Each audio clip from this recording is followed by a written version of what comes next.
ఓం నమో భగవతే నమః. శ్రీ దుర్గాదేవియే నమో నమః.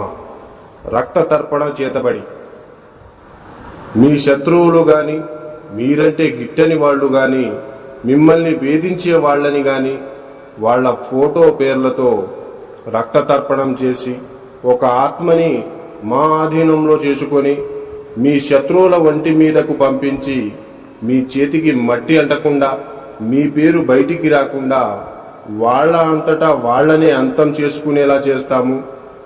మీ శత్రువు మిమ్మల్ని ఎలా అయితే ఇబ్బంది పెట్టారో వాళ్ళు కూడా ఈ రక్త తర్పణం చేతబడితో నరకయాతన అనుభవించేటట్లు చేస్తాము. మీకు ఎలాంటి సమస్య అయినా సరే, భార్యాభర్తలు విడిపోయినా, ప్రేమికులు విడిపోయిన వాళ్ళని వశీకరణ పూజతో మళ్ళీ కలుసుకునేలా చేస్తాము. జై దుర్గమ్మ శక్తి. మా వీడియోని చూస్తున్న ప్రతి ఒక్కళ్ళు కూడా లైక్ చేసి షేర్ చేయండి. అలాగే